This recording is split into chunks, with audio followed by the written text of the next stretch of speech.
Can rearmament save Europe? Recently, Europe and the United States have been like movie stars vying for the limelight on the political stage. Today I want to focus on Europe's sparkling performance. First, Kaja Kallas, the Vice President of the European Union, said she would like to see Russia break up into smaller countries. Then senior European officials wept in front of the world and said that Europe should not be ignored and abandoned. Then Macron spoke, then Weidel, then Britain. The main theme was to rearm Europe, strengthen Europe's nuclear power, and restructure Europe's military industry. They are not just talking, they are putting their money where their mouth is. European countries have successively introduced a series of economic plans and budgets for rearmament. The question is, can rearmament save Europe? Crazy Qiquan gave an answer to this question a long time ago, in 2022. His answer is no. Crazy Yi's conclusions are based on the following main points. Point 1. 2022 is the first year of Europe's decline. Point 2. Europe's decline will last 200 years, or even longer. Point 3. Europe must carefully manage the crisis of 2026 in order to slow down Europe's decline. Yi the madman does not wish to criticize the policies of Europe and the United States over the past 20 years until 2022. Yi the madman believes that it is the basic political morality for politicians to seek benefits for their own countries. Under this supreme political morality, there is no need to consider the gains and losses of other countries, nor the methods and means of seeking national interests. However, when the war broke out on the 24th of February, 2022, it completely exposed the shamelessness of European politicians. Because from Crazy Yi's point of view, the war in Ukraine in 2022 is absolutely a war that harms Europe's short, medium and long-term interests. European politicians are generally supporting, strengthening and expanding this war. This is a betrayal of their national interests. It is a total violation of political and historical ethics. At first, Crazy Yi thought it was just a political accident. But after his political track toured Europe and the United States and was unanimously rejected, he realized that this was a complete capitulation by European politicians to external forces and a betrayal of their own national interests.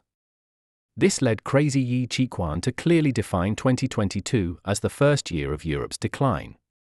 Because when politicians and elites betray the overall interests of the country for the interests of individuals or small groups, the inevitable trend is for the country or group of countries to decline. Yi Qiquan therefore makes the following clear judgment: 2022 is the first year of Europe's decline.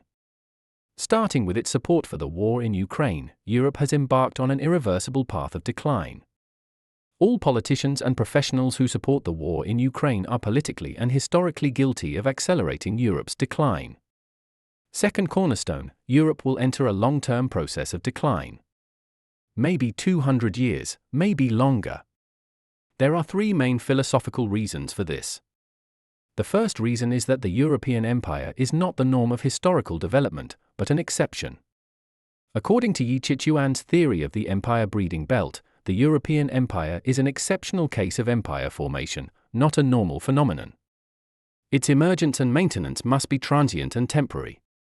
Europe is at a disadvantage in terms of gross primary production, human thermostatic costs and social systems. Europe cannot maintain its long-term lead in human creativity.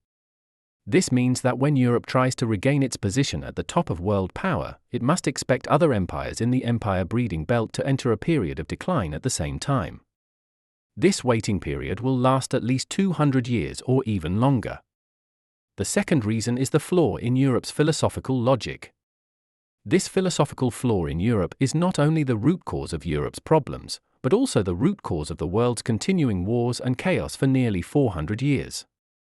This philosophical root cause is defined by Yi Qiquan as tribal incompatibility and uncertainty about the prospects of prosperity.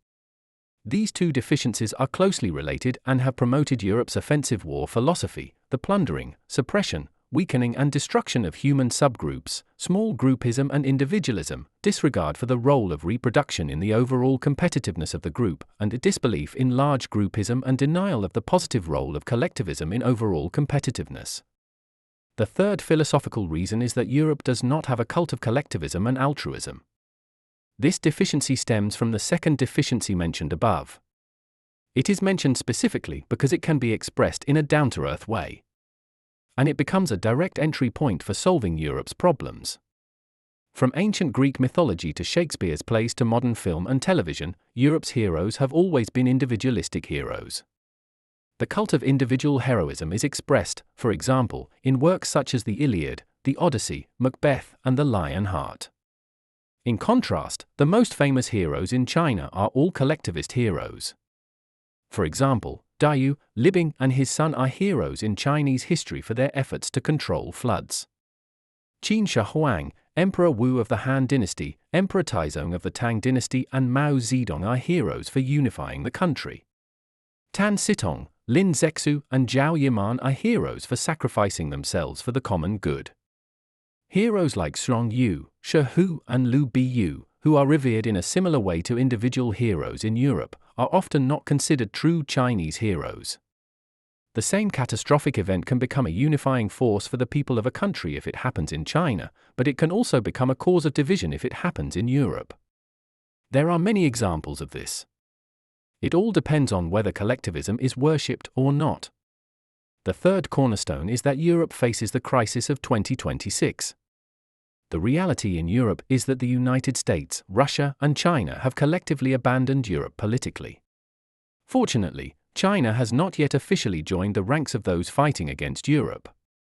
However, when the 2026 crisis erupts, Europe, as a colony of the United States, will find it difficult to refuse US demands. But Europe does not dare to upset China. This is because China has a strong political advantage in dealing with Europe.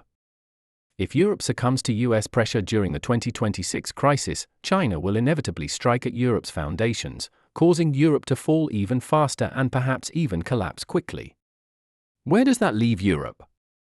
Crazy Yi Qiquan predicts that Europe's decline has already begun and is irreversible. The path to Europe's salvation must be pursued on a philosophical level. Simply copying the political and economic experience of the United States or China will not work. Yi Qiquan also predicts the following: because Europe is still within the power structure of the current imperial order, it is difficult for Europe to make drastic changes at the moment. Only when Europe has been in decline for 100 or 200 years, and Europeans can no longer bear the pain, will they rummage through the old bookstores and find the book that Yi Qiquan wrote today. That will be the time for them to make drastic changes.